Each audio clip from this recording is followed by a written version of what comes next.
참 예수님.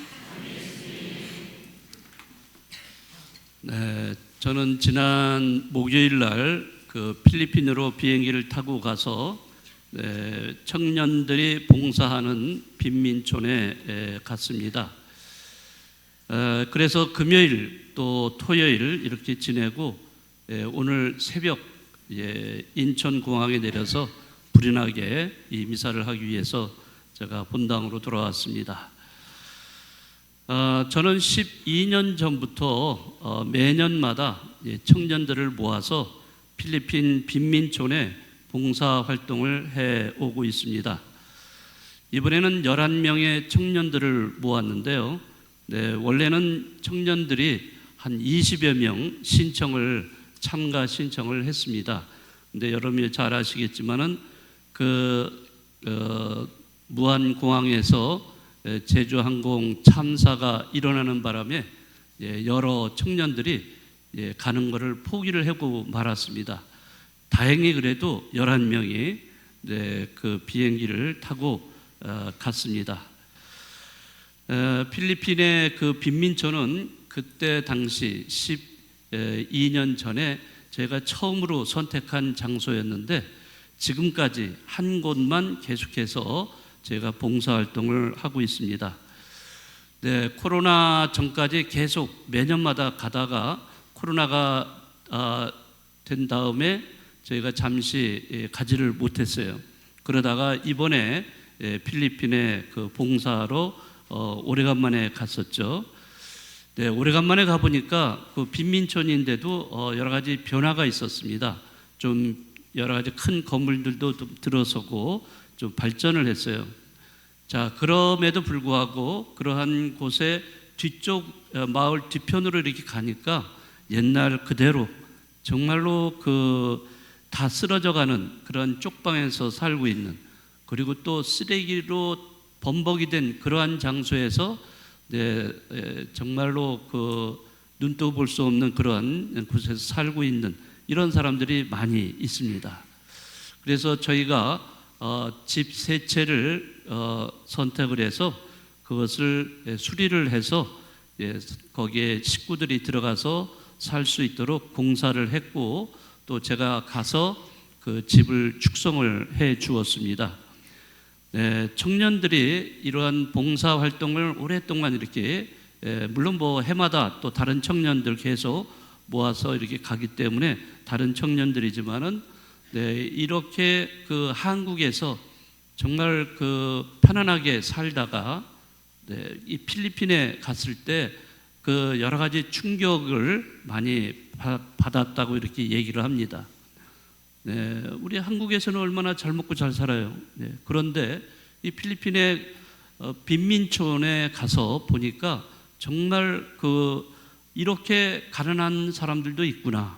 자, 이렇게 가난하게 살아가는 사람들도 있구나. 이런 거를 많이 깨닫게 됐고, 또 청년들이 남을 위해서 봉사를 해야 한다는 그런 봉사 정신을 또 함양할 수 있는 아주 좋은 기회가 될 수가 있었습니다. 그 이외에도 여러 가지 배울 점들이 굉장히 많았을 거예요. 청년들이 이러한 젊었을 때 이러한 경험이 죽을 때까지 이러한 것이 남습니다. 그러한 경험이 여러 가지 나중에 더 이제 성장을 해서 사회로 나갔을 때 그런 것들이 삶의 어떤 밑바탕 그런 것이 될 수 있다고 생각을 합니다. 저는 그런 면에서 앞으로도 매년마다 이런 청년들을 모아서 청년 해외 봉사 활동을 계속 하려고 하고 있습니다. 오늘 루카복음 말씀을 같이 묵상을 해보겠습니다.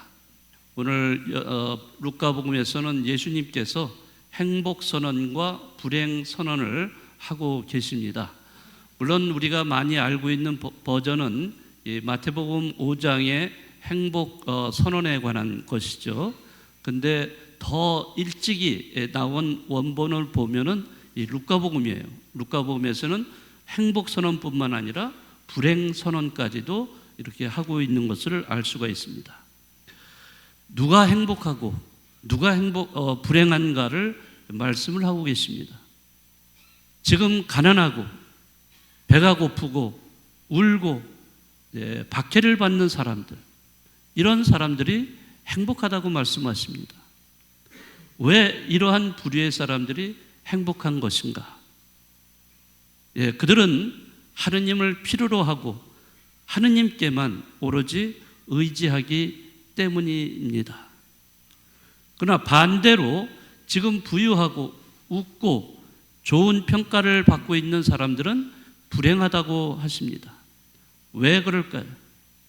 그들은 현재 누릴 수 있는 것은 다 누리면서 남들은 어떤지 상관도 없이 자신만의 행복만을 추구하는 탐욕스럽고 교만한 사람들이기 때문입니다.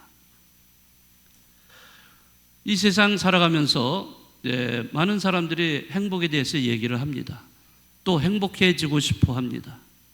그러나 이 세상의 행복의 논리라는 것은 바로 이런 거예요. 남이 불행해야 내가 행복해진다는 겁니다. 물론 제가 아주 간단하게 말씀드렸는지 모르지만은 그 저변에는 이러한 논리가 깔려 있어요. 남이 불행해야 돼요. 내가 성공을 하려면 상대방을 짓밟고 일어서야 돼요. 그리고 내가 행복하려면 이 경쟁에서 이겨야 되는 거죠. 그것은 다른 말로 표현하자면 상대방을 희생시키는 것, 그래서 자신만의 행복을 취하는 거죠. 굉장히 이기적인 행복을 취하려고 하는 거죠. 자, 정말 그런 행복이 참된 행복일까요? 진정한 행복이라는 것은 여러분이 잘 아시겠지만은 나만 행복한 것이 아니라 나와 다른 사람이 같이 행복해지는 것, 이게 진정한 행복이라고 할 수가 있습니다. 그러니까 쉽게 말하자면 윈윈 전략이라고 할 수 있어요. 서로 이기는 거예요.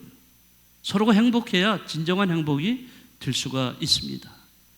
그런데 우리가 살아가는 이 세상에서는 나는 이기고 상대방은 져야 돼요. 나만 승자가 되고 상대방은 낙오자가 돼야 돼요. 자, 정말 그러면 행복해질까? 진정으로 행복한 사람은 자기 자신에게서 남을 향한 사람이 돼야 됩니다. 남을 위해서 자기 자신을 헌신하고 자신을 희생할 줄 아는 사람이 되는 것, 그것이 바로 진정한 행복의 지름길이라고 할 수가 있습니다. 자신의 처지를 남과 비교하지 않고 어떤 처지에 있든지 늘 감사하게 여기고 또 상대방 내지는 타자를 배제하지 않고 포용하고 또 그 상대방이 필요할 때 과감하게 자신을 희생할 줄 아는 사람, 이러한 사람이 진정으로 행복한 사람이라고 할 수가 있겠습니다. 저는 필리핀의 빈민촌을 갈 때마다 그곳에 살고 있는 마을 사람들을 만나고 그들의 삶을 들여다봅니다. 물론 그들은 물질적으로 엄청나게 가난하죠. 보잘것없는 삶을 살고 있습니다. 자, 그럼에도 불구하고 그들을 만나면은 그들은 웃음을 잃지 않고 있습니다. 서로 이웃끼리 아주 조그마한 것이라도 서로 나누고 도와주려고 하고 있습니다. 아이들을 보면 알아요. 아이들이 얼마나 많은지 몰라요. 빠글빠글해요. 네? 그 한 집에 아이들이 보통 6명, 7명, 심지어는 9명까지 있어요. 어마어마하게 많습니다. 그러니까 이 부모가 돈벌이를 해야 되는데 벌이를 못하는 거예요. 그러면은 그 아이들 중에 반은 학교를 보낼 수 있고 반은 학교를 못 보내요. 그럼 학교를 못 가는 아이들은 동네에서 같이 모여가지고 재미나게 놉니다. 서로가. 그런데 그런 아이들의 눈빛을 보면 얼마나 초롱초롱하고 너무나 천진난만한 아이들, 우리들이 찾아갔을 때 너무나 좋아하고 기뻐하고 그러한 아주 순진무구한 그런 아이들을 우리가 보게 됩니다. 정말 그 아이들 모습에서 진정한 행복을 찾는다 하는 것을 느끼게 됩니다. 물론 우리가 생각하는 행복의 기준하고는 다를 수도 있을 거예요. 그렇지만은 그들 나름대로 행복하게 살아가고 있어요. 왜? 바로 이웃과 서로 함께 어울려서 잘 살아가고 있기 때문에 그렇습니다. 그래서 행복과 불행은 이웃이 전제되느냐 전제되어 있지 않느냐에 따른 거라고 얘기할 수가 있어요. 이웃을 어떻게 대하느냐에 따라서 행복이 될 수도 있고 불행이 될 수도 있다는 것입니다. 바오로 사도가 골로새서에서 이런 말씀을 하십니다. 저 위에 있는 것을 추구하십시오. 자, 위의 것을 추구할 때 우리는 행복한 사람이 될 수 있지만은 땅의 것을 생각하는 사람이라면 불행한 사람이 될 수밖에 없다는 것을 우리는 기억을 해야 할 것입니다. 네, 돌아오는 한 주간 정말로 우리 모두는 하느님께만 온전히 의지하는 그러한 행복한 신앙인으로 살아가는 여러분 되시기를 기도드리겠습니다.